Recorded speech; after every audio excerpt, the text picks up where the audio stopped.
What's up and welcome to the Uncle Cyborg Show, where we talk about the biggest topics and our favorite things about video games while keeping it rated E for everyone. I'm Super Nolan Man, and joining me is Matthew Hot Dog Eater. Oh. And the Hyrule King. Hey. And today we're going to be talking about who had the best pack-in title. But before we get there, I want to talk a little bit about a game I've been playing this week called South of Midnight. If you're already familiar with this, or if you have your finger on the pulse of what's happening in video games, you've probably heard a little bit about this. This isn't necessarily flying in under the radar in terms of marketing and coverage, but it is flying under the radar in terms of reception. There's not a lot of people who were excited for this. There was a lot of questions of who is this game for? And honestly, that's part of what I'm here to tell you today. So I'll give you guys the long short of it. I'm going to give you a summary of what this game is. I'm going to give you my my surface level thoughts, and then I'll open up for questions in case you guys have any. Cool. So yeah, I'm really curious about this one. Yeah, so South of Midnight, if you watch the trailer, you have an idea of the premise. You play as Hazel, who lives in deep south. We'd never actually, to my knowledge, we never hear exactly where she's from, but it's very deep south. We're talking, Louisiana, Georgia, kind of south. And you're out preparing for a hurricane. Your mom arrives home late, and there's an argument. And as you're getting ready to go, you're stepping out of the house, making sure that the neighborhood is, ready for what's coming. And then when you turn around, you see the water is raised, levee's broken or something, and it sweeps away the house that your mom is in downriver, and you go chasing in after her. This one thing leads to another. Yep. Everybody's experienced this, I'm sure. But he hit him with no. Now, if I was a house, where would I be? She turned around. I just left it right here. Scooby-Doo sandwich. Yeah, if this was a PlayStation game, she would have looked at it and been like, "Well, that just happened." Yep. No. So you, in your trek to go find your mother, end up discovering a somewhat secret, kind of just under a thin film of disguise, magical world that was in the deep south all along. And you find out about all these disappearances and things were actually linked to these different mythical creatures and things like that were under the surface the entire time. And you find out that Hazel is a weaver, meaning that she is someone who can affect the tapestry that connects all things. And they never really get into that. They treat it like it's going to be kind of this, spiritual mumbo jumbo going into it, but it never actually amounts to really a whole lot other than a device to kind of keep the plot moving and have things kind of make sense. Really just to give her abilities. That makes sense. There's a few artistic allusions to it here and there, but the whole thing about tapestry and weaving, it really doesn't it almost felt like it didn't need to be there. I'm sure that it came from somewhere. Folklore. It came from some sort of folklore, I'm sure, but that I couldn't find the connection myself. But that's the gist of the game and what it is. So what this amounts to is, I call it a dark Disney adventure, where if you take things like Sleeping Beauty, you take things like Princess and the Frog, some of these that have the darker undertones of Disney, and then just dial those up to 11. That's what this really feels like. This is dark fantasy, is what I would put it as, and it's fairly grounded in terms of a dark fantasy. It's not like it's nothing that's going to blow you away, freak you out. And I feel like the M rating in this game is not really earned. I think the M rating comes from a couple F-bombs here and there.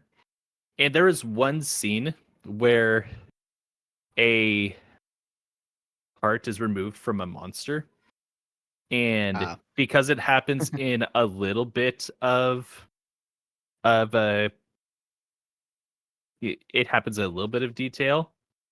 I wonder if that gave them the M rating, and they're like, well, we might as well go for broke and just drop in a few F-bombs here and there. There's not a lot of them. The language actually wasn't like I'm extreme. surprised that game has an M. Yeah, I the entire game I never understood the M rating. I feel like whatever they needed to do to get this down to a T rating, they should have just done it. I was like, are they just doing it for for clout at this point, trying to get that M rating? But I feel like this game could have and should have just been a T-rated game. But so you have the gist of what this is going to be like now. And that's about all that I can do to give a surface level kind of thing about it, because everything else is going to be full into review here. So what I'd like to start with is actually giving my score for this game. And the reason that we give scores is the way the reviews work is you don't give a review to justify your score. You give a score that helps contextualize the review. So as I talk throughout, you have an idea of, if I say, for example, that, a game is unsatisfactory, but I'm talking good about some things, you're like, well, they must not have been that good, right? Because there's going to be a bunch of other things, or vice versa. If I say that a game is, amazing, but I'm talking about some downside things, that I'm just talking about what basically keeps it from being a masterpiece, things like that. So, this one was very difficult to score because I was between a 7.5 and an 8 for this game. And as I read our 7 is pretty good, a satisfying experience that doesn't reach for greatness or is not successful in all of its endeavors. And I feel like that can be pretty accurate for what we had here. Except I do think it does reach for greatness in a lot of things, but there is a number of issues I do take with this game where I feel like they fell short in a lot. At the same time, I read through great, and I see a well-balanced, complete experience with more than enough good to outshine the bad, a game not soon forgotten. And I feel like that's also pretty accurate here, because this is a game that's going to stick with me for a while, and I think does some really cool things that I'm going to talk about in just a moment. But for now, I have to just go with my gut on this. And what I think is a better and a more accurate depiction of what this game is a 7.5. I think this game is pretty good with a lot of signs of greatness in this. And I think this is a 9 out of 10 game for some people. But you should hang out with those people. But it's 9 out. I'm just kidding. No, this game does a lot of cool things. But I think that it has some issues. But let me talk about the good first. The story and characters in this are some of the best in all of video games. I would put this up against things like people are going to run with this probably in the wrong way. But I would put this up there with things like Last of Us. I would put it up there. And when I use stuff like that, like Last of Us and Uncharted, games that are known for having good cast and good stories, I still don't think that those games are like, as I don't hold them as highly as I think a lot of other people do. A lot of people are like, Last of Us really set the tone, and they go in forwards of story in video games. Half-Life 2, another one like that. And I put it up to those games, but to understand that myself, I don't think that those are necessarily these amazing, perfect stories, but I do think this is among the best of the best Question. that To video help games me has to offer. understand, is these characters better or worse than Barry and the Old Gods of Asgard? That's what I think is the best characters. So are they better or worse than those guys? If you're looking for eccentric, funny characters, you're not going to get that out of this. I don't know if there was a time I laughed in the entire game, and I know there was a couple times they made jokes. It just but it wasn't that kind of writing. It's just in the type of story that they're telling. Where again, I'm calling this dark Disney. I don't laugh in classic Disney movies, right? Yeah. I think that they nailed that all the way through. I think that they had a vision for this story and for this set of characters that I think is seen from start to finish and has clear progression all the way through. And the characters, I have to give it up for the voice acting because there's not a single bad VA in this entire game. Granted, the cast of characters isn't entirely large. I think when it's all said and done, maybe a couple dozen voice actors. But still, if you have, 20 or so voice actors, you're going to get somebody who's just phoning it in. I didn't feel that with anybody here. I felt like everybody earned their spot here. And every character I feel had their moment to shine. And when you're getting into something that is very geographically centered, especially on something like the Deep South, you would expect to get a lot of like the stereotypes and stuff like that. And you get a little bit of it in the sense that the stereotypes have to come from somewhere, right? Like a lot of the stereotypes, someone exists who is like that, right? But all of these felt like real characters. It didn't feel like you were just putting a funny voice on top of someone. And it didn't feel like someone just reading in a booth. These felt like fully realized characters that as they talked and interacted with each other, I felt like that there was more history that I didn't know about. I felt like these were really cool. Characters who had lives and things that I'm not privy to, rather than just being captured in a box. So that's all fantastic. And the thing I really, really have to give it up for in this game is the music. This is this is an all-timer for me in terms of soundtrack. Oh wow. I need y'all to look up the soundtrack for this game and just take a listen through. Now, I'm going to be biased because it is on Spotify, and I would definitely pull it up. And I'm just going to show you real quick because it is not on the Nintendo Music app. I just need to show you my Spotify real quick here because what I'll usually do with soundtracks is I will put them in like playlists and things like that, but I won't add them to my like songs because I don't want like my shuffle to add them in. But you may be able to see there that I just have like 8 songs from the soundtrack that are now just in my regular liked songs. That's question. Yes. I don't know video game music that well. Are these guys better? Is this soundtrack better or worse than the Old Gods of Asgard? Just kidding. I'm gonna say, and lie. I love. I can hear you. I love the Old Gods of Asgard and the Deaf Poets. I think this is better. I'm not gonna hide that. All right. Now I think stuff that in Alan Wake 2.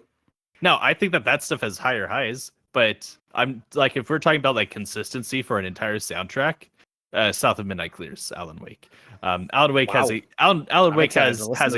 couple great tracks, but what an important piece of context is that I love jazz. I love a good Bayou breakdown, and I love the Southern rock elements.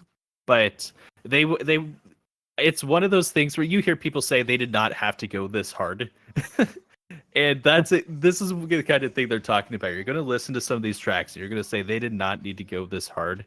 I'm just going to call out a couple of my favorites here. There's a couple that play back to back, the Floods and the Storm, that are really fantastic. And the one that every time it came up, I was just floored by. There's a track called "The Run" from Kushma, and it has just the most bombastic drum kit part that I think I have heard in a video game. And because I'm also partial to drums, and the drums are so good throughout this, and because I love a good saxophone and a good trumpet soloist, and that's all throughout these tracks, it's phenomenal. But my favorite part about the music is that every single boss fight in the game has a soundtrack for it that tells the story about how they became that way. Because you're fighting again, even the bosses, like yeah, they have a backstory, and you're uncovering the backstory as it goes. And then in case you missed anything, because the backstories you're kind of having to piece some parts together, they will just sing their backstory. And every single one of them was a fantastic song. Like I will have, like, just randomly, I will have like the name of a boss just running through my head because of it. Like I literally went to bed last night and I just, as I'm closing my eyes, I just keep hearing Ragaru just over and over because of hearing the choir singing the name of the boss that I was fighting. I heard there's a boss. I heard there's a boss, and you show up in the thing and the boss is sitting there. And then your character's like, all right, so what's your story? He turns around real quick with a cape and then it reveals a piano and he sits down at it. Well, I'm glad you asked. My mom got hit by a house that was coming down from the storm. And then she's like, oh, I'm hit him. And it just made it really personal, is what I found. That true? Is that in the game or is that just fake news? That sounds like the child of the Wicked Witch of the East, actually. No, it's nothing like that. They don't sing the songs. However, that's what I thought you meant. I thought you meant they were like singing to you. No. It plays in the background as you're going through. And these songs they happen in sections. There's a lot of dynamic music in this game. So they are triggered by certain events happening, like they're progression based. So like they will sing a portion of the song and it'll keep playing the music behind, but without progressing to that next section until your progression in the fight makes sense for them to continue that way.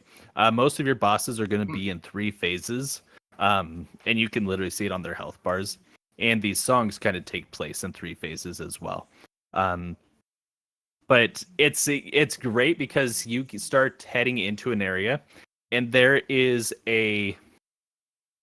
before they get the full song, which is the boss fight version, they all have a theme, and that theme starts playing. But every once in a while, you'll hear the name of the character. So, like, when you're coming up to something intense, because you start walking through these woods, you hear some rustling, and things are getting kind of eerie. You just hear Ragaru.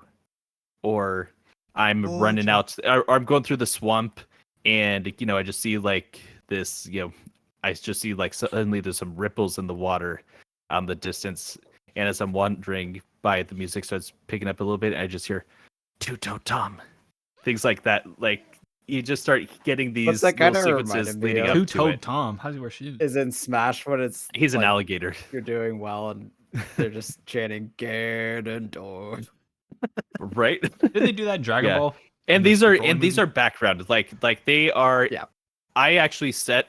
And this is, if anybody's curious about how I ever set my audio, is I set voices at 100. I set music at depending on the game between 85 and 90, and then I put everything else like sound effects, things like that. I put it about 55 to 60. So I can hear it pretty clearly when the music's coming through. I'm sure that people who just leave everything as standard, it's going to be even more in the background. But there was a lot of times where I was like, "What do they say? Am I coming up to something here?" But it was so thematically cool all the way through. There's not a single section of this game where they didn't think about story implications. They weren't thinking about style. And they weren't thinking about what it was all building towards. So the part that's going to be divisive for a lot of people is the gameplay. You've probably already heard people say that this game has bad gameplay, and that's not true. This isn't that game where the gameplay is terrible, but the story is amazing. But I don't think the gameplay is amazing. I think there's some issues, and I'm going to talk about those issues, and then I'm going to give kind of my diagnosis of what I think is going on. But the first is the combat is, I think Bo, you were online when I was first picking it up, and I got into my first few combat encounters. And the combat, I think for some people will be serviceable, where it's like, cool, it's fine, it's not getting in my way. I felt like the combat was, I dreaded coming into combat situations because I was like, this is just halting my progression. It is the late PS2, early PS3 era kind of thing where you're going through these linear paths and you come across an arena and all of a sudden all the enemies start spawning in. You can't leave the arena until you kill them all. And then you get to progress again. And I was mad every time that they came up, where I actually went, because the combat I did not find enjoyable. I think all of the abilities are far too weak, and the monsters are all too generic, and they're all too similar. So you fight these creatures called haints that are, honestly, when you go in, they're just floating glob monsters. they got kind of the symbiote thing going on, a spectral symbiote, I would call them.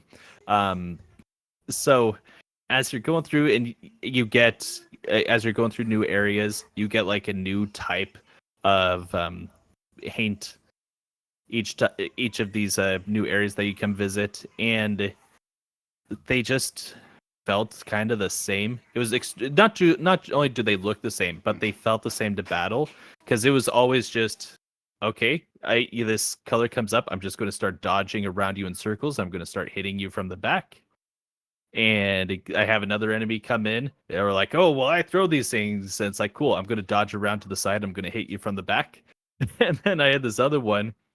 It was like, I sent a massive wave and pillars all over. It's like, cool, I'm just going to dodge around and hit you from the back every single time.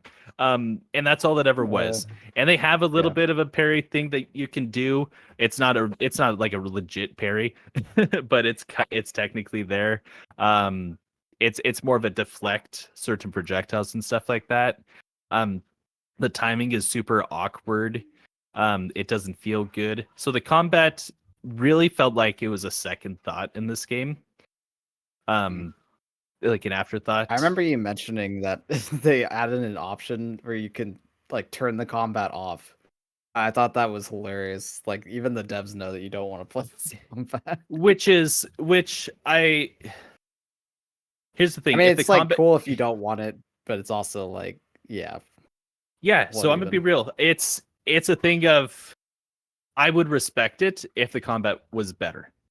Because to me, this feels like an admission of guilt rather than an accessibility thing. Because I'm all about it. I'm like, hey, these combat sequences, they're always happening in an arena. I'm not going to wander down this alley and be like, man, am I going to get snuck up on a haint here? Which actually would have been pretty cool. The entire time I'm going through these areas where I'm like, man, I feel like there might be danger around this corner. I'm like, oh wait, if there's danger, it'll just turn into an arena. And then all the tension that was built up just kind of like, oh. Yeah. So that's never a fun feeling. Yeah, so I feel like they really missed the mark in terms of combat. A lot of people say that they think it's serviceable. I do not. I think it's actually just a straight up miss. It's not that stuff doesn't work right. you know, when you hit, your dodge is actually pretty great. I think you move around very quickly, and I loved that. I just didn't think that the enemy design was satisfactory. Yeah. And your abilities are too they're too weak. And as you go along, you collect things. You can build those up. But even after building them up, they still don't really amount to much. By the time I got the final upgrade on things, I was like, honestly, I feel like I should have had this like a third of the way through the game, and there should still be more coming. I think your abilities start out too weak, and they just don't go anywhere. Because and that's too bad because the ideas of the abilities are pretty sweet. But I feel like they just didn't know how to do the difficulty in this game outside of making them spongy. So they're like, well, we can't make your abilities too powerful. And that's kind of what we ended up with. So That's fun. let me talk about exploration. Because exploration, this is a linear game. This is just the typical going through corridors and things like that. Except you get to sections where it branches out, and this is where a lot of the cool platforming stuff comes in, because there's a lot of great platforming in this game. The platforming is the highlight of the gameplay for me. The problem is until the end of the game, all of the best platforming is hidden behind going off trail. And they make it very clear where the trail is, because at any time you can click L3 and was it L3? R3. And a little a thread thing shows up telling you exactly where to go at any point. Unless you come up to a puzzle. So you know, like, cool, this is the main route there. If I want to go to the side stuff, I'm going to go this way. But that was the going to do side stuff until the end of the game was the only time I actually had like really cool platforming sections where I had to think about things or I had to do puzzles in interesting ways. And what sucked about that being relegated to side stuff is there's no real reason to go for the side stuff, except that is where you get these little wisps that allow you to upgrade your combat abilities, which again don't really do anything. So yeah. So what you're saying is it should have just been a platforming game. I feel like they should have been more focused on the platforming, but I'll come to that. My issue with this is that they saved all the best platforming, again, aside from the end, which was fantastic. Aside from that, a lot of their best platforming was relegated to side stuff that I didn't want to do, because by the time I got to the I think about 5 chapters in is where I just clicked. We're going to skip combat. And anytime I entered an arena, I would get a button prompt asking me if I wanted to skip, and I'd say, heck yeah. And I would skip all the combat encounters except for the bosses, which actually were pretty decent. I felt like the boss ideas were super cool. I didn't think that the actual mechanics of them were anything to write home about, which is why I didn't talk about those too much. But again, the cinematic nature of it and the interactivity, I think, is a plus. I just don't feel, again, there's still combat, and I just think the combat in this game is not good enough. That's too bad. So the incentive of going off the beaten path and doing these cool platforming things, better platforming things, was just, I'm going to have more combat abilities that I'm not going to use. So I very quickly just became golden pathing it all the way through. And they did make it easy for me to do that. So I'll give them some credit to that. But these are the reasons that what should have been an amazing game really get damped down. So with the platforming, each of your weaving abilities that you use in combat has a corresponding platforming ability. Except they don't like, They're not required. they're not the same thing. They're not the same thing. So like they even some of the prompts will change. Like the button prompts will change a little bit as you're using them in different areas. So it's not like a clever version of it. It's just like, yeah, your push pull, your bind, things like that. You can do them in other places, but it's like on different prompts and things like that. But yeah, so if some of your puzzles are just like, cool, I need to move this thing to this place so I can get up there. But as the platforming goes along, you start to get a really cool suite of things that you can do in terms of motion. You can wall run, and this has the best wall run I've seen in a game. A better wall run than I Tony Hawk's American Wasteland. So here's the thing. A lot of people are gonna say Titanfall. What are you talking about? Titanfall has the best wall run in a game. For what I want out of a wall run, I think this had the best wall run, and I didn't actually realize it until the final section, because as you're doing the wall run, you can move where you are on the wall by doing up and down on the right stick. Oh, there's another game that's done that. I forget what it was though. Yeah, they'll have like obstacles and things on the wall that you have to go through, and you're moving up and down to weave through those. So that's very cool. And it got to a section later on where just straight up I could create wind tunnels by doing, and sometimes I had to do puzzles to make these wind tunnels appear, but I could go through the wind tunnels, and it felt just like doing it in Spider-Man 2. Where I could find the wind tunnels and zip through the city. Except they were clear, like they were like, this is where you're supposed to go. I never felt like I was being clever by using them. And it was just more like, hey, dodge these different things. So yeah, all this comes back to they spent way too much time with a combat system that doesn't work, where I feel like this would have been better pushed towards the platforming, and this being a more platforming centric game, because the platforming feels like a side piece or just feels like another obstacle in your golden path, leading through straight corridors and things like that as you're going through the story. Which is not actually what you want from platforming. You want the platform to be the point of what you're doing and not just kind of a side feature or something between you and where you're going. Which I get is like, that's what platforming is. You're trying to get from point A to point B, but there's things in your way. But platforming is happening in sections rather than it being the point. Most of the point is just walk. It's just walk. It's just go straight forward. So that's where I come down on this game, and here's my diagnosis: this is the third game that I believe the third game from Compulsion Games, and the second one that was like people were looking at it ahead of time, being like, okay, looks like they might have something here, because they're coming off of We Happy Few, where that looked like they had something really cool going on, and when the reviews came out, they were like, hey, thematically and in terms of story and tone and setting, this is super cool, but the gameplay isn't there. We have a totally different gameplay this time around, but it's the same story, where they are nailing it on all fronts except for the gameplay. And a lot of the gameplay is good. The only thing I think is bad is the combat. But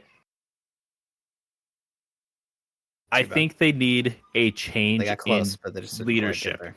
Yeah, they need a change in leadership at Compulsion. I think one of two things needs to happen.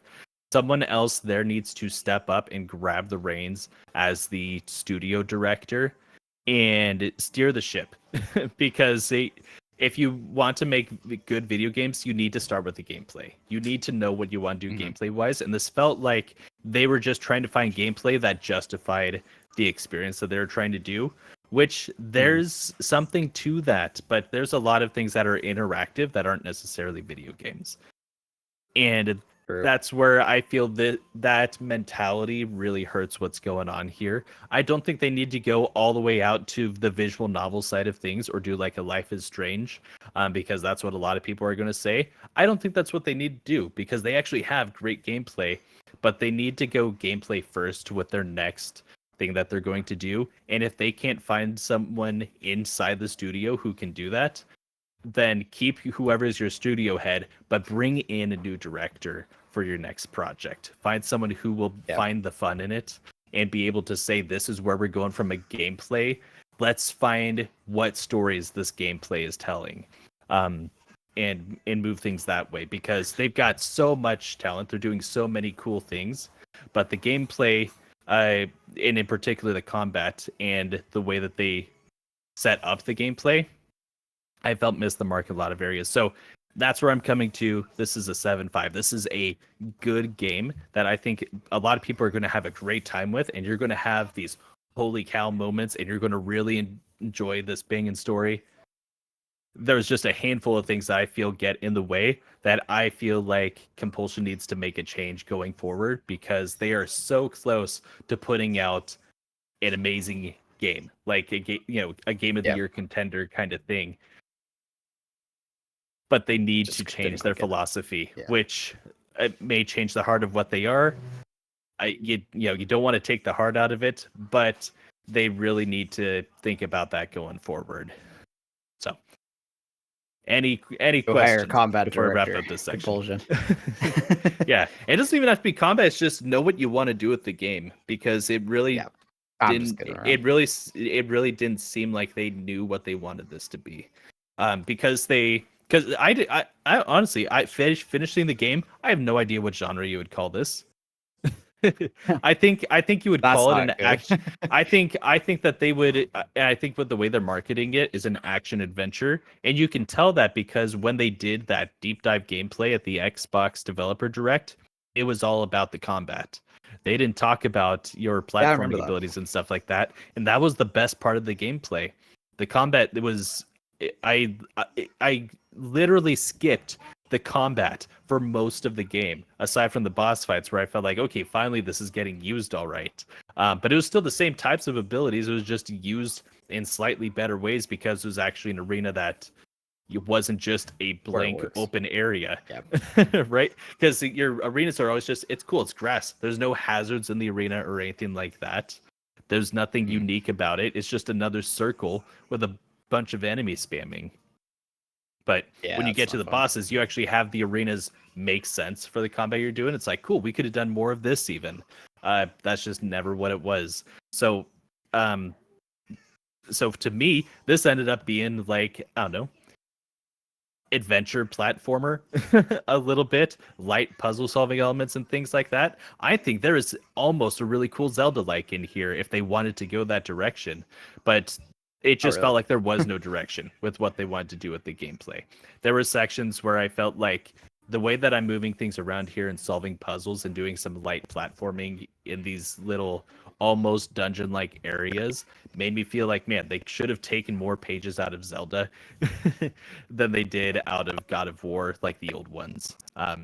You're going through corridors, being stuff up, except you don't have any enemies in the corridors because they're all hiding in this wide open arena that is going to be super duper obvious when you walk in, because there's going to be a little health pool sitting there. And I know it sounds like I'm really dogging up things now, but it's because I'm so frustrated that their lack of direction in terms of gameplay hampers what is otherwise an amazing experience and just leaves us feeling like it's pretty good.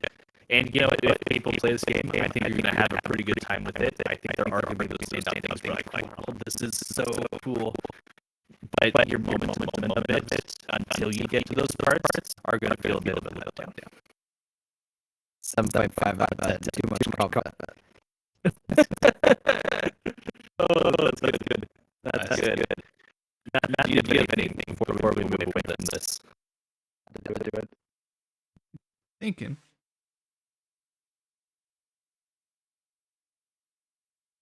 Stop making games.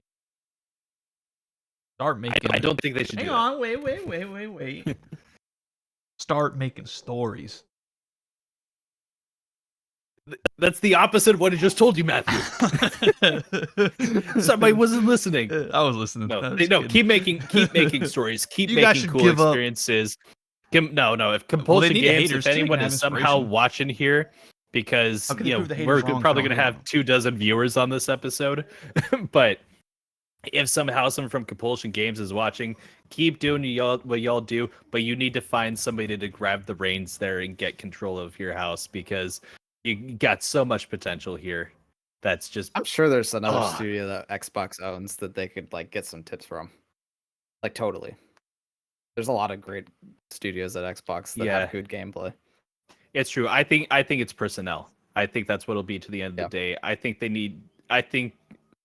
every time that I hear from them, I'm like, this sounds like just a bunch of overly like-minded people sitting in a room and just, think of like, oh, Yeah. here's these cool ideas I have, and I think they need somebody to come in and say no to good ideas.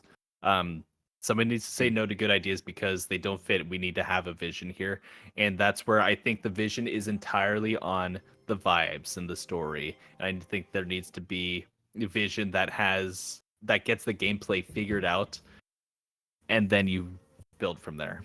But anyways, they need a hard-nosed director. Hey, I got an idea, Nat. But it's really nope. Please, I was thinking about like. Did you finish what was that mini game you guys hated in Final Fantasy? What was the one the piano? Which one? In the new one. Didn't you say there's something they make you do that you hated? Oh no, you said you liked it, right? You're talking about because I thought you were about to say piano. I was going to say the piano mini game is the best music video, mini game video of any game. Exactly. Yeah, but I just got this mini game done. Yeah, dude, we're dungeon crawler, man. What are you making the piano mini game for? You know what I'm saying? Yeah. All right. Well, Get to work, ladies and gentlemen, that is exactly. That is South of Midnight. And you know what? Right. For this being a $40 game, 30, 40, I think. And for myself, it was included in Game Pass. So since I'm already paying that subscription, might as well play this. It's still a great pickup if you're someone who's interested in this, dark Disney kind of story here. I do think it's worth playing for people who are interested in that in particular. For anyone else who is in it for the gameplay primarily, or is just looking for the next action adventure game, this is not for you. You are not going to find that action adventure game you want here. Yeah. This is for someone who watches the premise of this and wants to see the Deep South and its lore represented in the coolest way and get a lasting, impactful experience out of this. But again, for people who are looking for that action adventure game that they're advertising this as, I don't know if you're going to find this here. But moving on. I'm not the only one who's been playing games here. Now, Bo, you've been playing a couple of games. Do you want to share about? Do you want to share about multiple games? Do you want to share about one in particular? Yeah, I'll mention all of them. So I started up RoboCop, got the platinum on that. Because it was free on PS Plus this month. The combat in that is pretty solid. The story, I was skipping most of it towards the end. It was kind of funny because like we were talking, and it was like literally the opposite problem in both the games that we were playing. Right. Yeah. Although I think I'm lower on RoboCop personally. I think it's maybe a 6.5. I don't know. Like that combat was good. But I can't ignore how, like, just the presentation just wasn't great. Cop himself looks really good. There is a lot of, like, really muddy textures. The human characters didn't look very good at all. So, some of the dialogue was good. But yeah, not, like, anything to write home about, my personal opinion. If you're really into RoboCop, give it a shot.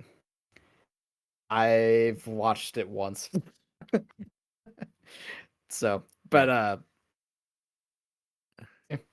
yeah, I'm not the biggest fan of RoboCop, but from the bit that I have seen of this game, because I do enjoy RoboCop and I do enjoy the 80s action genre. What the little bit that I have seen is that the details of what makes RoboCop are deeply embedded in this in just about every way. You feel like RoboCop. I'll give it that. Yeah, like how true it is to the universe and to the character, that's all there. So when I say that there's a lot of attention to detail in this game, from my experience with it, I have not.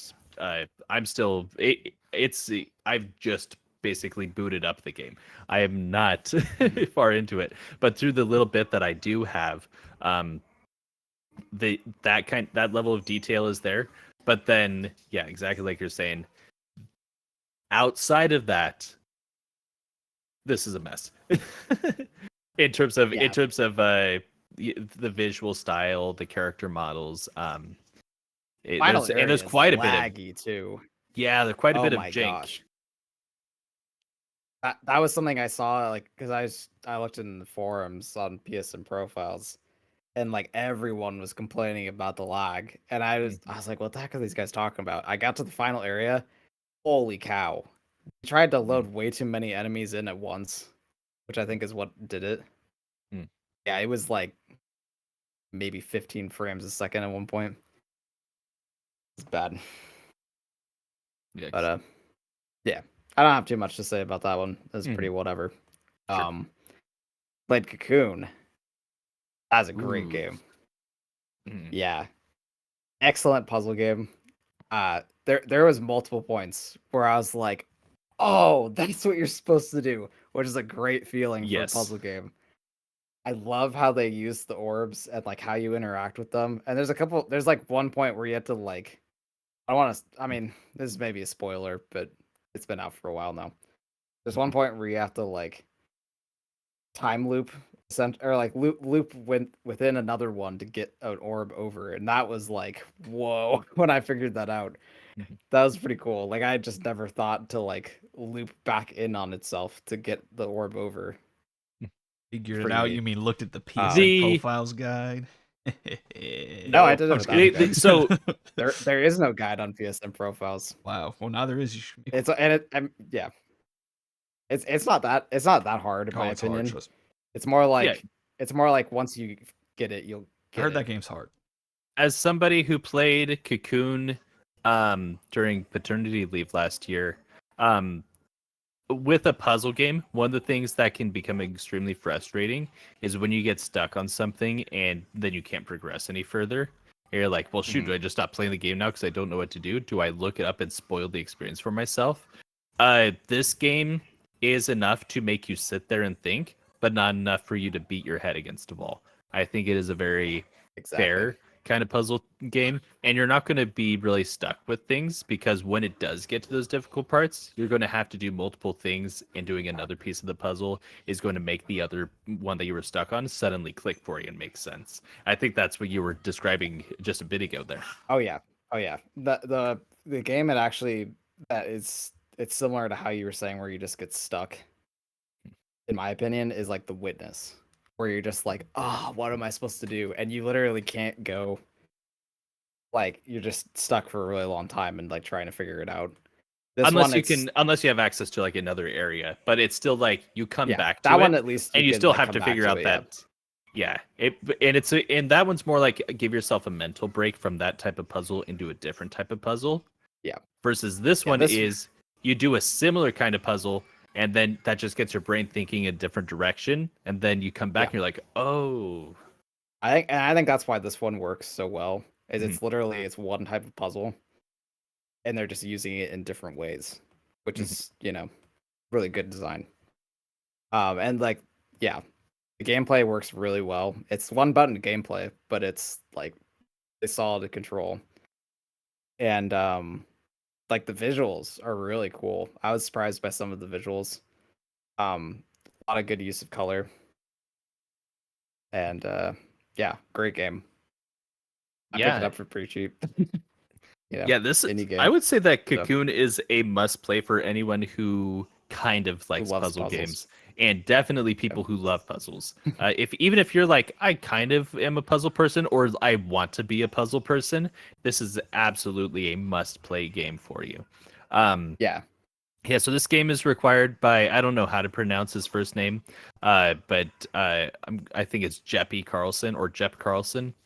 And this is the guy who did Limbo and Inside, and he which are decent games. Did this game after leaving Playdead, and doing kind of going on to do his own thing. I like this game a lot better than Limbo and Inside. Oh yeah, I Limbo is the biggest disappointment of a game I've ever had. After hearing the way people talk about it, the inside I've just never gone around to. I'll have to do it someday. But yeah, Cocoon is special. It's big on the spatial reasoning Really and good. things like that. And I'd say it's a 'cause- great game for like people getting into puzzles. oh, for sure, because Like, yeah, it's super easy to get into. it's a game that tells you nothing ever. You're never told a single. There's no word of dialogue in the entire game. Yep. But it's still, by doing the puzzles, it teaches you, and it's got a real Nintendo way about it, in my opinion. Yeah, it does feel very Nintendo. Yeah, that's true. Matthew, do you know much about Cocoon, or have you seen anything of it? I don't like puzzles. So, I think this is the type of puzzle game that you could get into. Oh, trust. Okay. Me and my brain puzzles don't work. Trust. All right. Even in games where it's like not even a puzzle, I sit there and I get confused. Well, you know Fair enough. better than anyone else what games you are or are not going to be into. Anime What's games. cool about this one is that I'm the guy making the PlayStation Store run. Is that if you look it up, you're going to see these little orbs, and you have to place orbs to like cause other areas to open up. But as you get these things to open up, you can actually start to go inside the orbs, and then there's more orbs in there, and you go inside those orbs, and you start doing these things further down that cause chain reactions further up into the higher levels of what you're doing. Yeah. And like dimension warping. Now that you mention it, I am a pretty big orb fan. Yeah, so if you're big game for fans of puzzles or orbs. Nice. You don't have to be fans of like both of them. You can be a orb? fan of either. You can ponder the orb. Wow. Yes, this is a big ponder the orb game. Can I pet the orb? Yeah. You can not explicitly. Can I grow the orb? Nope. Gonna have to be a pass for me. I think I might have. What? By a laser. I think I grilled it via laser. I guess so. But I did not set it on to George Foreman or something like that. Rest in peace. Yes, Cocoon is pretty good. The real big one that I've been playing, and this game is like easily a 9. I would say like Cocoon. That was something I forgot to say. Cocoon is like depends on who you are. I would probably give it a 10 myself. No I kidding. Really liked it. I think it's like probably one of the best.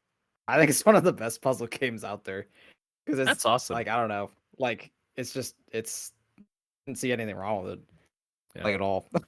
Yeah, I think for our taste in games that kind of makes sense because to me the Witness is like for me a clear 10 out of 10, and then Cocoon was like that 9.95. So it's funny because I think the Witness is a 9. Yeah. For me. So it totally makes sense because of the kind of puzzles we like doing. If I was being objective, it's probably like an 8 point. Or no, I'd say it's a 9, like objectively. The Witness? No, Cocoon. Or Cocoon. Oh, gotcha. Like if I was saying like a general score. Yeah. It's hard to say objective, right? It is. Yeah, it is. Yeah. Hades, I think most people would probably agree is a 9. That's the other game I've been playing. That game, oh man, that's super good. The combat is excellent. It never feels like it gets old because there's lots of weapons to choose from. There's lots of different builds to choose from. And it's got that roguelike elements. The one thing I will say with Hades is I kind of wonder if the runs are going to start getting old, like Enter the Gungeon did. I don't think it'll feel like Enter the Gungeon because that one was just a slog. But yeah, at the very least, the combat feels excellent, and lots of character interaction, lots of good voice acting. Yeah, just an excellent game. Had a lot of fun with it. I just beat it earlier, or nice. Beat it. I beat Hades. So I want to hear your. Wow. So you've yeah. So since you've gotten the first ending, we'll call it. Wow! Spoiler alert. Yeah. Matthew, it's a roguelite. Oh. Everyone who knows what this game is knows what's going Yep. on. So I don't really look up first- stuff yeah, about games the before main I buy 'em. ending. Oh, So, gotcha. I just usually see it in the store. I'm like, buy it, and then I don't like it. Gotcha. Anyways, that made me lose my thought. So I want to hear back when you platinumed this, because Yeah. for Oh most yeah. people I'll give an that update. because this is one of those games where I hear a lot of people say, "Oh, the game doesn't really start until you beat Hades." Um, I have heard that there's like extra unlocks once you beat Mhm. it. Then I haven't delved into that Mhm. yet. Where like you can up the difficulty and like there's extra like limitations and that'll be interesting. yeah, but I do want to know, what was? Did you have a weapon or a build type that you kind of mained on your way through? Oh, spear all the way. I love the Yeah, spear. Same. My second Same. choice was shield. I was rocking that for a little while. Really? Shield, Okay. shield was pretty The good. Shield of Daedalus. Uh-huh. Okay. Because there's a couple like if you get there's like an upgrade you can get for it where you can bounce it off of multiple enemies. That one's pretty good Okay. with the throw, and the like actual range of it, it's like this cone almost. So it's like a shotgun almost. It's crazy big radius you can do with it. I think my least favorite right now is probably the bow. Same. Like the bow's can- good early. It's good early on, but then when you get to a boss, it's like, I don't know about this. That's kind of what I found myself running into. Is I Mhm. felt like the other weapons, like myself, and for the way that I like to spam things and go in for extra hits and risk getting, my teeth kicked in. I loved the spear for that. Especially fighting Meg and her sisters. I loved the spear for that. Yep. I'm It's gonna have like to fight a lot of the bosses with the other weapons to get the other items, so we'll see. yeah. That'll be Yeah, but I mean, I still really enjoy. I messed around with this shield a bit, and I had a good time with it. The other one that I thought the sword was just about perfect. sword's a great beginner weapon. So Yeah. honestly, the sword is probably like in my top 5 of like all time starter weapons in a game. Yeah, it's really good. Or yeah, at least for these action type games. But yeah, I'm with you that the bow is the one that I was like, okay, one of these is not like the others, and I never felt like it was viable. I'm sure that there's people who do some killer things with the bow and I can bet. find some great boons to really, make it sing, but it never panned out. I'm sure I'll for like me. the fist weapon once I try that out. It looks like it'll be cool. I had a lot of fun with that one. That Yeah. that my Haven't tried main the gun is yet the either. spear, and gun is interesting. It's still good. Again, the only one that I thought was not great was the bow, but everything else in that game, every other weapon is at least great. The gloves and the sword were like my number 2. And then I feel like the shield and the gun were in the same tier. Yeah, I'd say similar for myself. Or gun. Yeah, I mean it's basically a gun. Yeah. Just in case anyone from the coming little in I and be tried like, out. Yeah, from the little I tried out with it, the reload seems like it'll be annoying, but yeah, I'm sure you get used to it over time. Probably. Yeah. I'll know more about that one once I get to platinum, I guess. all right. And Matthew, have you been playing any games you want to share with us? Hide and seek. Tag. Duck Goose. Got a new update. Dr. Goose got a new update. Yeah, now you go duck, duck, duck, duck, and then you pretend to run. You goose the next person. I'm sorry, you're goosing people? Yeah, You goose the next person. you get goosed.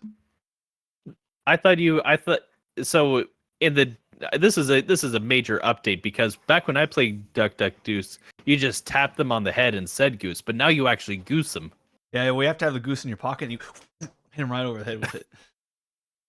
Yeah, well, I got the Grill Deluxe Edition where you can grill the goose. Wow. I was wanting that, but the funds weren't adding up at the time I went to buy it. They said that guy got it before you. I said, "Oh, look, nice! It's the High Road King, man. He'll let me have it." Nope, didn't let me have it.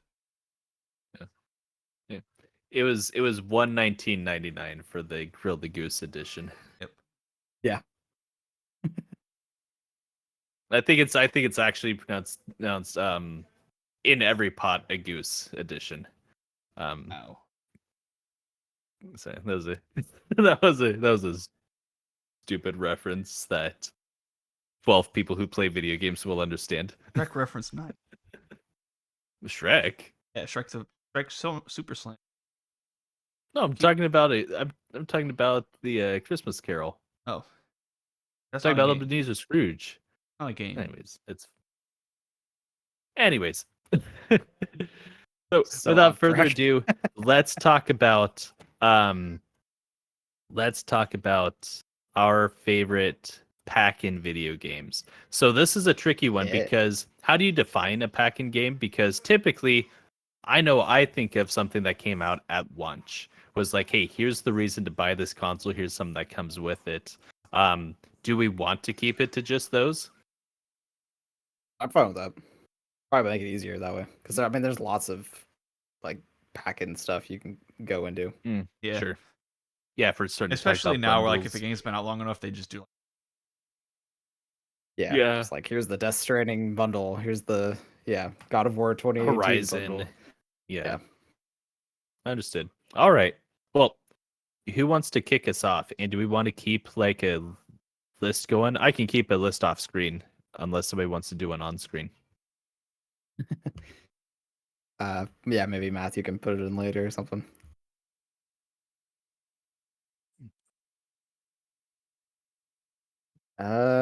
Matthew's call. But let's see here. I want That's this how one Craig did it. here. This one here. And oh no, you guys misunderstand. I'm trying to do this. There we go. Sorry, my screen is breaking here. So I'd say one of the best. I won't go with what I think is the best, but I'll go with one of the best. Super Mario 64. That's a pretty good bundle. Super Mario 64 was a pack-in game? According to that list we pulled up. Sweet. Maybe that list is wrong. Hopefully it's not. Super Mario 64. Well, here, let's just look it up real quick. Because yeah, if that is, that's like, man, that's definitely like up there as one of the best It has ever. to be. And I'm not even that into Super Mario 64. Hot take. But or maybe it's not a hot take.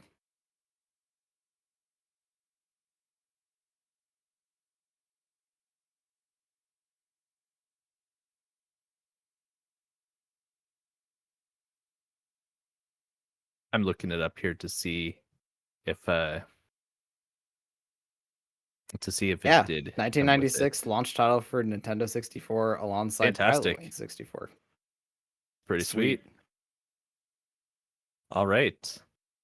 So that's already gonna be a tough one to beat. Ones. Yeah. Okay, so Super Mario 64. All right. Let's just start tossing them in here, and then we can start like ranking stuff. But we've also got Super Mario Brothers, of course. You got to have Duck Hunt. Classic. I don't know if necessarily the like the first edition NES had it, but that's a tough one because different territories got it slightly different. But most people who got the NES got the one that came with it was Super Mario Brothers and Duck Hunt. It came with both of them. In fact, if you guys are okay with it, I'm going to put this on my list as Super Mario Bros. / Duck Hunt. Yeah, I'm cool with that. Cool. My favorite packing game was Nintendo mhm. Land. came out Nintendo Land. with the Wii U Deluxe Edition. Pretty good one. Because specifically, I liked there was like a Donkey Kong one where you kind of it was like you'd use the pad, like the gyroscope in the pad to like. Oh, where you're like in the car thing. Yeah. You have to get all the way down the That's pretty cool. thing. That one was fun, and then also they had a Zelda one where like I think it was like your Mii or something went through like path and you had to do all this stuff. That was fun. That's what I think of a packing game. They should all. I think all consoles should have some kind of like where it's just a collection of games. And they don't. Well, that's one way to go. In that same vein, then you can talk about Astro's Playroom. Yep, that one, in my opinion, is probably the best. I think pack-in. That one might be the best one. Yeah, that's definitely up there. It's got it's pretty deep for just being kind of a throw-in thing. Yeah, it's like a full platforming game. Because it's got like all what the like 4 chapters of the 4 different levels, and then this final level, and then all those collectibles and stuff. And a lot of fun, like punching the guys, like getting them to follow you, and then jumping and moving so then they fall off the cliff and die, all following you in the main hub. Right. So to toss a few more in here, I'm going to throw in Tetris, which may be the most important pack-in game of all time. Possibly. I think there might be one more. What game? Wii Sports. Wii Sports is 100% up there. Absolutely. Sonic was a pack-in. Do you see?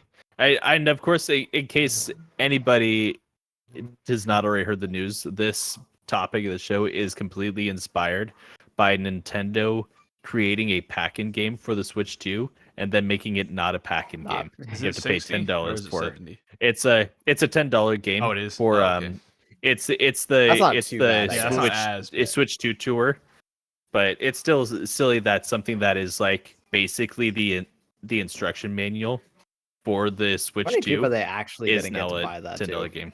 Probably a lot. Like, all the seriously. Nintendo guys are gonna buy it. I think when it's all said and so. done, that game is going to have just north or just south of 1 million copies sold. Maybe, yeah. Especially, depending on the success of the Switch 2. If they have it in stores for $10, then I think parents would probably be more buy it. If they just see, that game's that's possible. Yeah, but is any parent buying their kids a Switch? Right, that's hard to say right now. But so is anyone have it as buying an a option Switch for when right you now? see the price tag on Mario Kart World? Oh yeah, They're like, right. oh, then they look over. Okay, that's $10. I'll grab that. Sorry, kid, you're playing this. Right. Like 5 minutes later, they come back. Dad, I beat it. Yeah, it's just people are going to repurchase Mario Kart 8. Yeah. But Sonic was a pack-in title added to the Sonic the Hedgehog. Technically, they like later on. They think they did Sonic 2 as well, but the Sonic was close enough to when it came out to. Okay. Sure. Nice. All right. Real quick, it's not a packing game, but honorable mention to there's an Xbox bundle when we got ours, and it came with Halo Reach and Fable 3. Yeah, but it was like a special edition where it was sweet, like 2 games in one. Like in the yeah, I think you had to download. Yeah, that was just a bundle.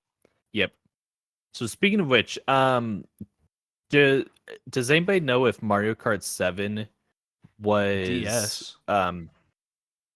Yes, it was DS, but was it for all of the 3DS family? It was a pack-in, or was that just a certain bundle?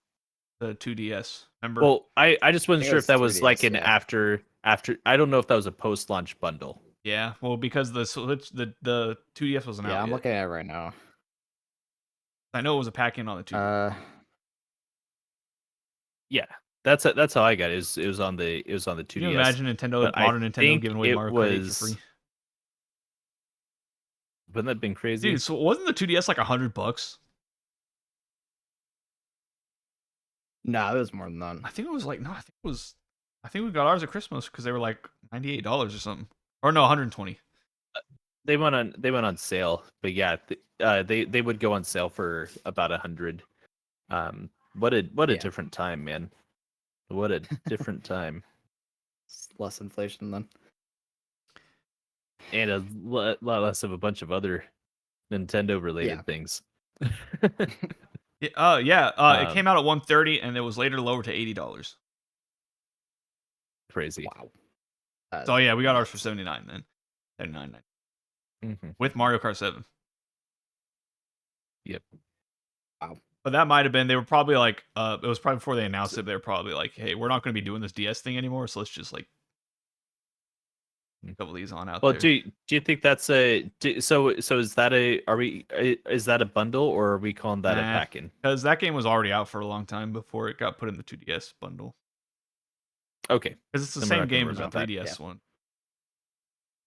Well, it was a 3DS pack-in as well. Oh, it was? Oh, go ahead and head. But I just don't know if it launched. I don't think it launched did. as a pack-in title. Don't think Don't so. remember that. Okay.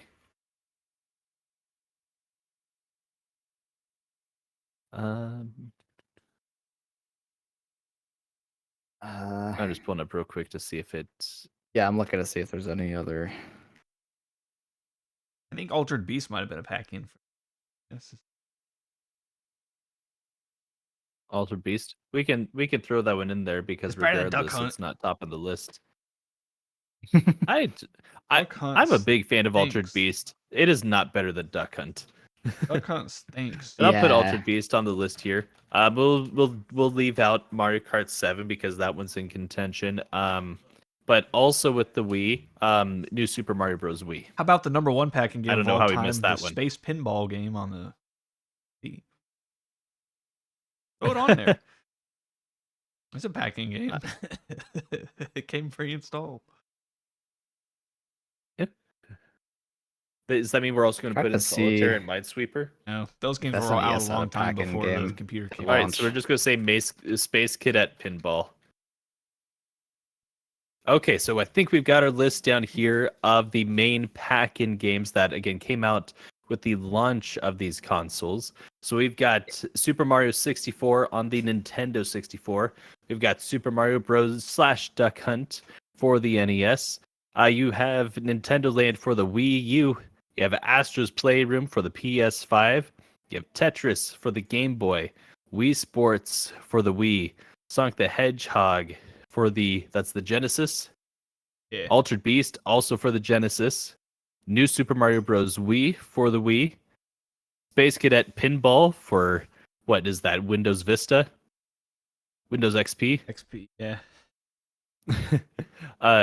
Super Mario World for the Super Nintendo.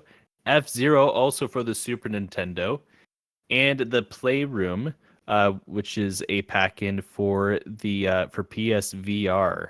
Now, some of these are specific to different territories, but the rule was it was this available when it launched in that territory, and that's what we went with as best as we could. Feel free to fact check us if you have the facts, but from the best that we could find, even using Google, this is the list for us. So let's start with this. Does anything not belong on that list that we just read? Duck Hunt.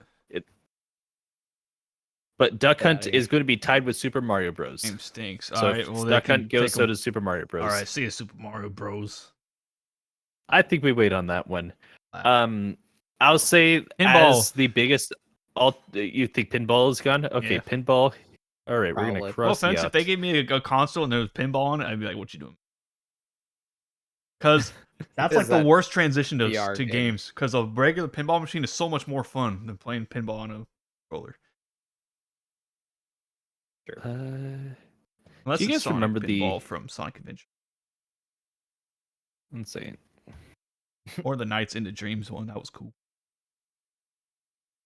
Oh, in Sonic Adventure. Yeah, that was cool. I tried playing that game. It's like I do not understand. It's Nice like you're into floating Dreams. around. It's like Yeah. you're flying, but like the gravity. It's changes and weird. stuff. Yeah, Okay, it's an interesting game. And But What's weird is that mascot gets like brought up pretty frequently, like in other like Sega media. So like Must be a big deal. I think a lot of Sonic fans like Nights into Dreams. No, I don't know why. Maybe because now of the as the biggest, I correct me if I'm wrong, but as the biggest Altered Beast fan of the three of us, I'm gonna say Altered Beast. Heck no. What did they say at the beginning? Any Didn't they say something disagreements there? scary? Rise. Yeah, that one's scary. Take it off there. Last I checked, it was in October. I don't think that the that VR game should be on there. Yeah. The Playroom. It's like really good. Yeah. It's not very good. Because technically, if you think about it, that's not a console. You can't play it by itself. It's just it'd be like if you did like the yeah, that's like an add-on. If your mama bought you a PSVR, but you didn't have a PlayStation, you'd be like, come on, mama.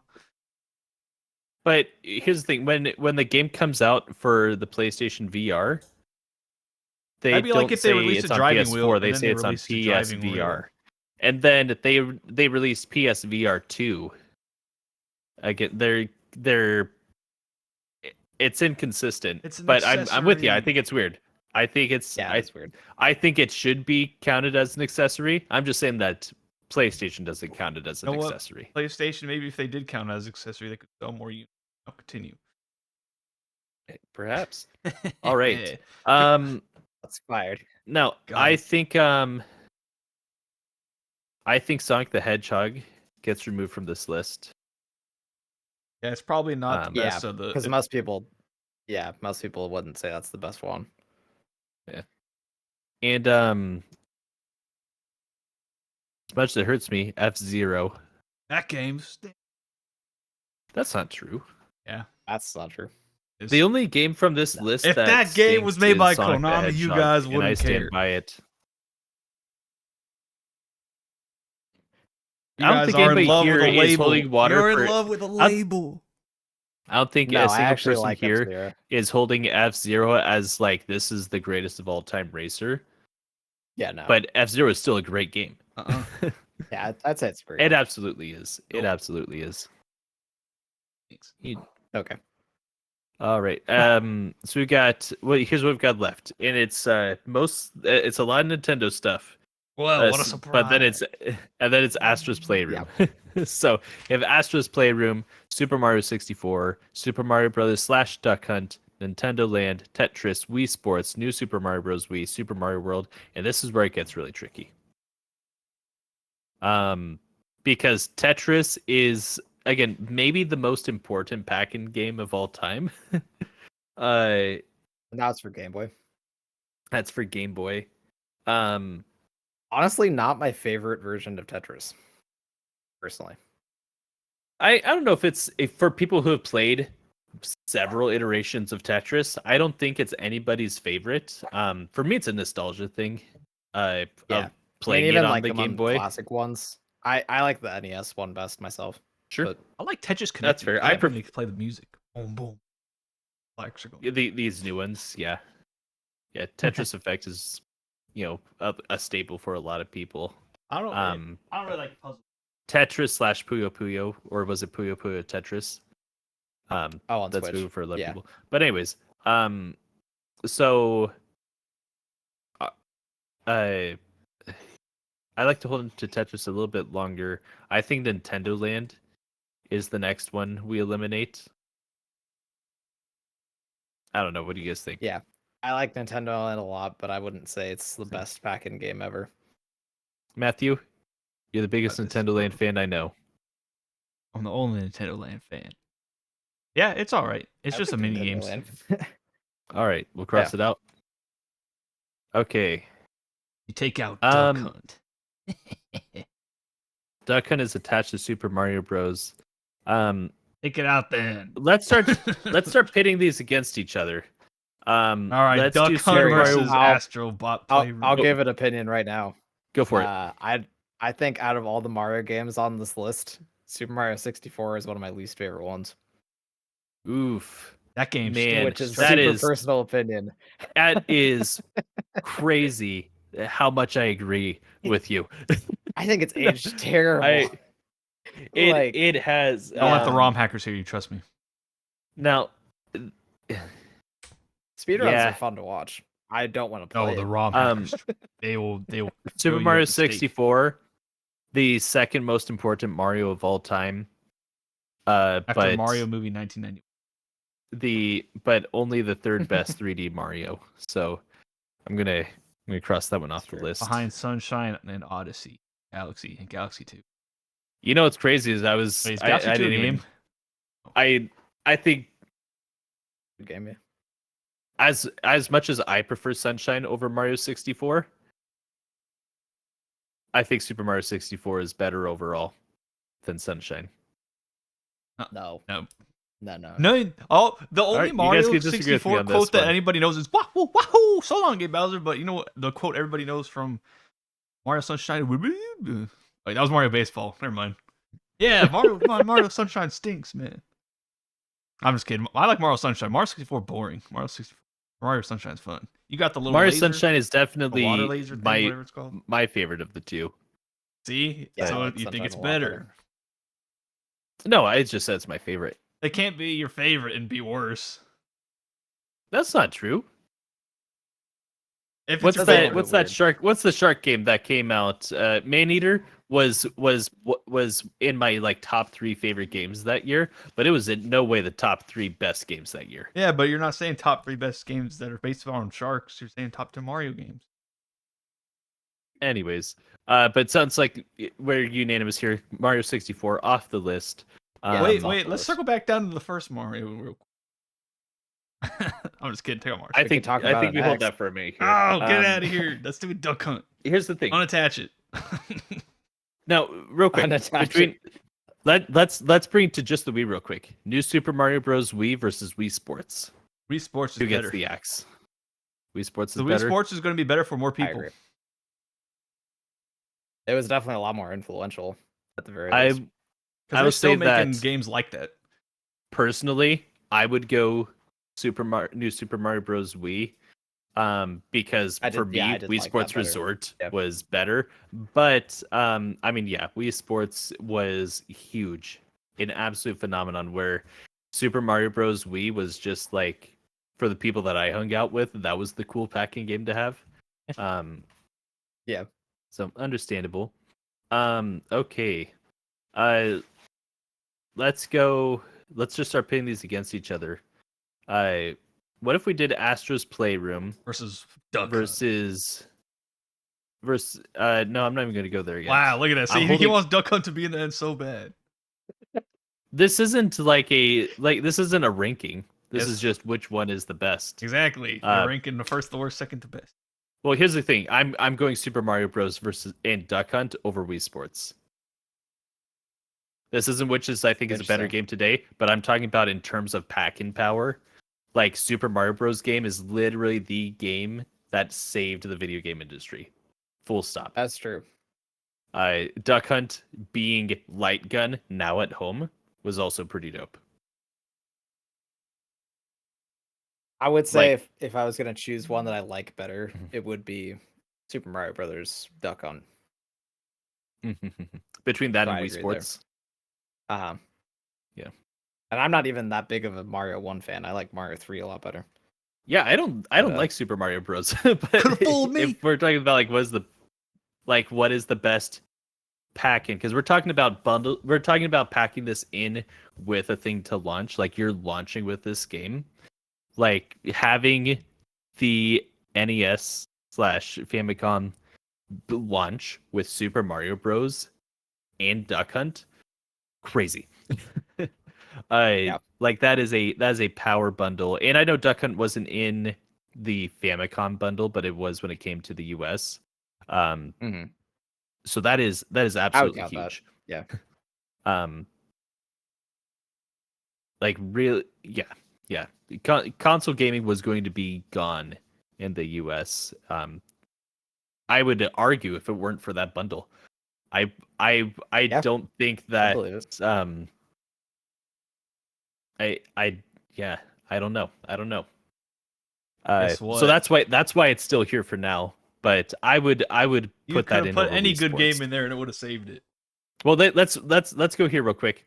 How about Astro's Playroom versus Wii Sports? Astros. Astro's Play would beat it easily. Yeah. All right, Astro's Playroom over Wii Sports.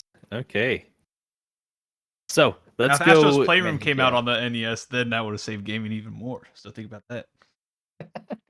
They'd be like, "What's a GPU, man? What's this computer product? What's all this cool?" I think honestly, I think Astro's Playroom, if it came out in what would that be? Blow up 83, people's minds. 85, depending on how you count it. The government would take it.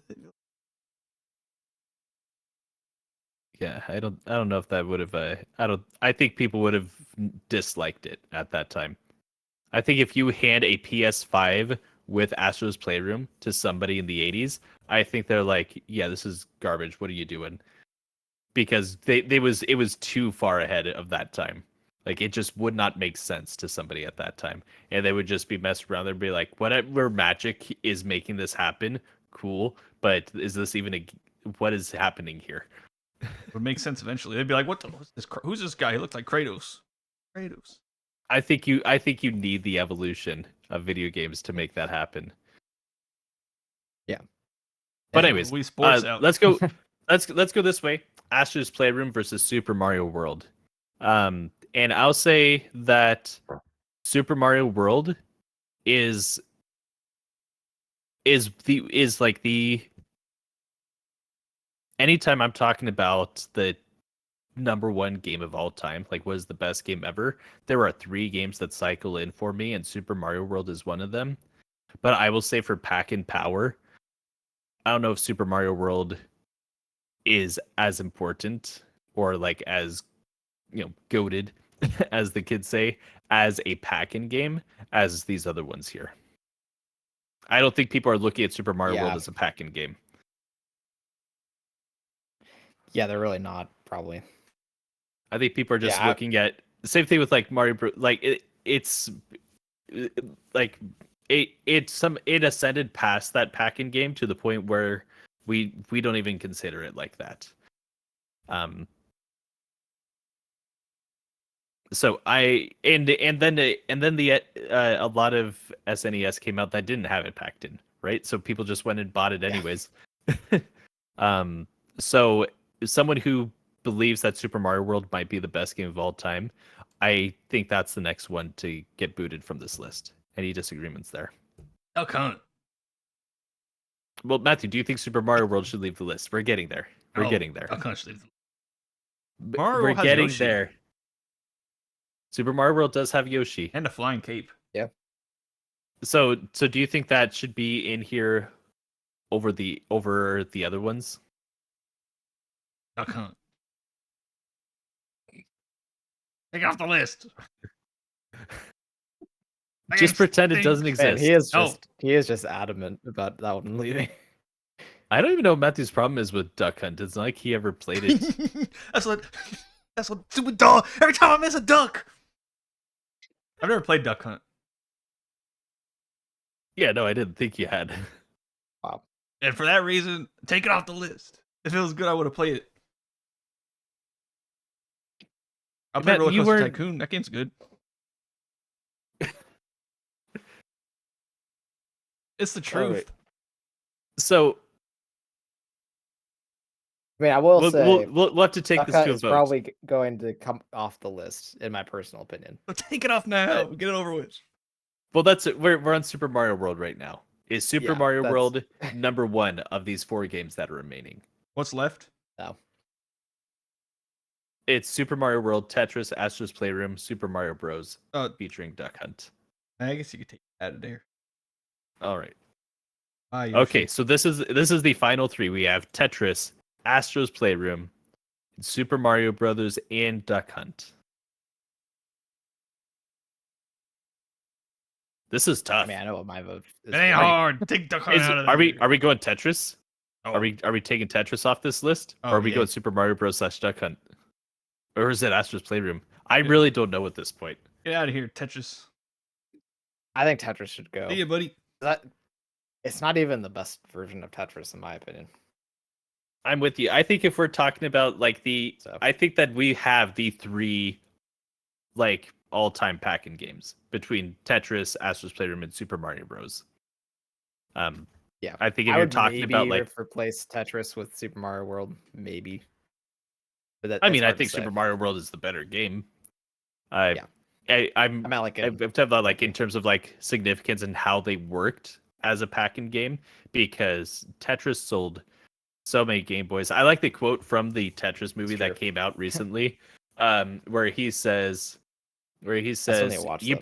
put out your Game Boy and you're going to sell hundreds of thousands of copies. If you pack it in with Tetris, you're going to sell tens of millions of Game Boys. And that's what And happened. most people who have a Game Boy have Tetris. That is true. Absolutely. Yeah. I mean, Tetris is the reason my dad had a Game Boy. That was my the Game Boy grandpa that I has a played Game Boy for a long time. with Yeah. Tetris. And he's like 77. Like I think there is a great case. If it was just me, I would say Tetris is the number one packing game of all time. I know it's not just me here though. This is the Uncle Cyborg list, not the Nolan list. So I know we got to talk through these a little bit more. So let's talk about it. Super Mario Bros. And Duck Hunt versus Tetris. Let's just go there. Matthew, Tetris or Super Mario Bros. Tetris Featuring can go Duck Hunt. away. Tetris. Bo, do you agree with him? Yeah, I think Tetris should go. All right. Personally. Well, let the record show that I believed in Tetris, but it's got to go. It's got to go. I'm outnumbered Tetris. here. Wait, I Tetris, can't- hang on, I wait. can't save this. Before you go, Tetris, take Oh. Duck Hunt with you. He'll be following you shortly anyway. You guys can carpool out of here. Okay. So, how about this, Matthew? We're going to call it Super Mario Bros. In title, but we're just going to acknowledge that Duck Hunt was also included. No. I don't want to acknowledge that game. If it was so good, where's Duck Hunt 2, huh? Now you got me mean, the curious. technology Where's Oh, Duck really Hunt the bored, movie? dude. They didn't make a Duck. They made a Super Mario movie. They didn't make a Duck Hunt movie. I I think mean, the reason there wasn't another Duck Hunt is because the technology didn't work with newer TVs. Wow. yeah. Look at that. They made such Why? bad technology. It didn't work.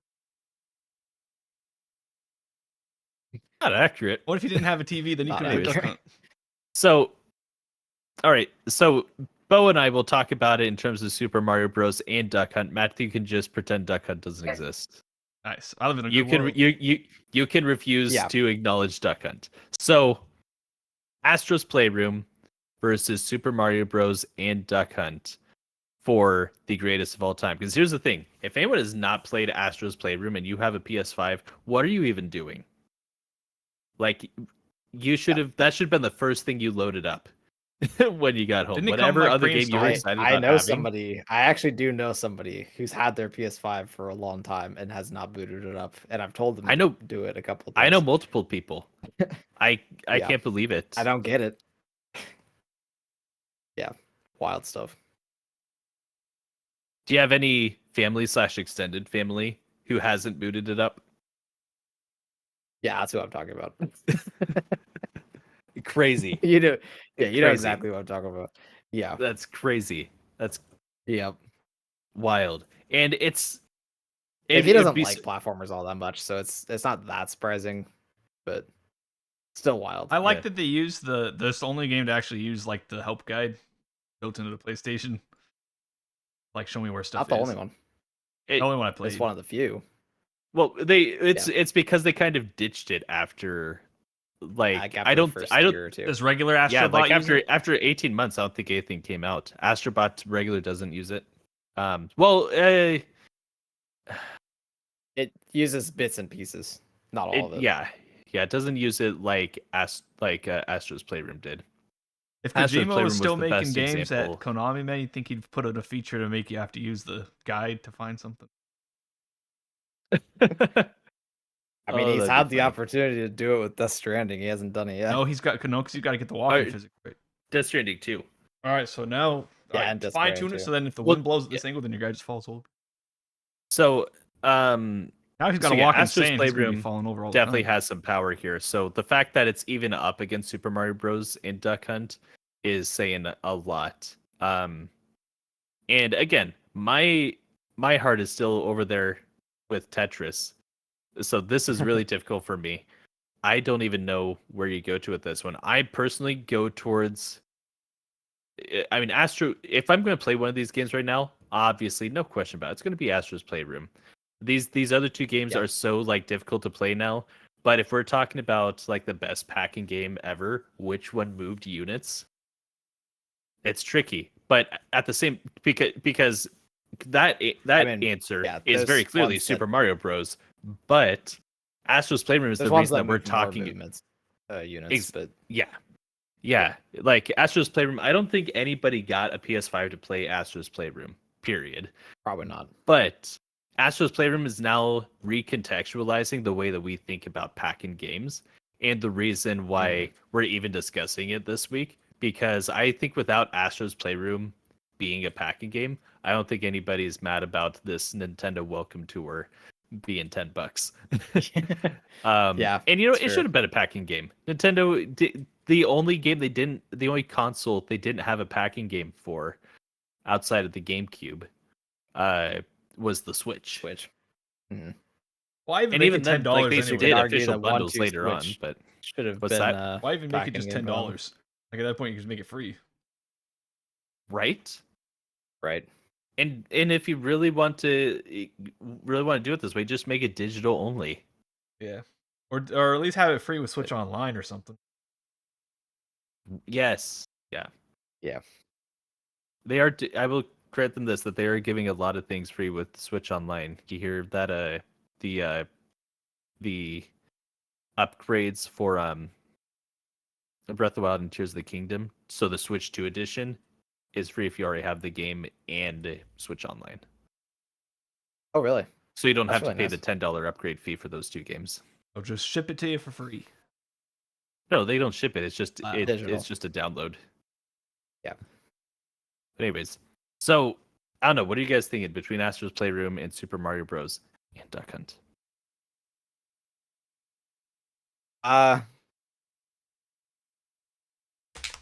If it was up to me personally, I think I would probably say Astro's Playroom. Astro's Playroom. Wow. That game was fun. I was playing it. I was happy. I was like, man, this makes me excited to play my PlayStation. It's like one big ad. It's true. Because here's the thing. Yeah, it really is. It did, before Welcome Tour even came out, it did Welcome Tour better than Welcome Tour, because it walked you through like piece by piece every feature of the PS5, and it did it while being also a really cool game. It has the best trophy list of any PlayStation game, arguably. I'll add arguably. Like, I would argue for it being number one. but yeah. So if that's what we're gonna do, you know what? I'm 100% okay with this. So according to the Uncle Cyborg Show, Astro's Playroom for the PS5 is the best packing game ever. Which, I'll be honest, coming into this, I didn't even think there was a chance Astro's Playroom was going to make it. But you know what? I won't argue against it. It's phenomenal. What an excellent game that if anybody who has a PS5, and it's not even like a launch bundle or anything like that. It's just, if you have this game, you don't have to put anything in. You just automatically have it. It's already loaded in there, basically. You can uninstall it, but who has the Wii U? You or Ryan? It's just there already. What's that? You have the Wii U, or does Ryan have it? It's right there. I might need to borrow that. I literally have it right here. I'll give it to you if you give me my PS4 back, because we want to watch Blu-rays. Remember that you can be a part of what we do here by liking and subscribing, and you can comment answering our question of the week for a chance to get a shout out to begin our next episode. And our question of the week is, what game is the best packing game of all time? Okay. Do you agree with our pick? Do you have your own? That's going to do it for us this week. Thanks for joining us. I've been Super Nolan Man. We've had Matthew, Hot Dog Eater, and the Hyrule King, and you have a great week.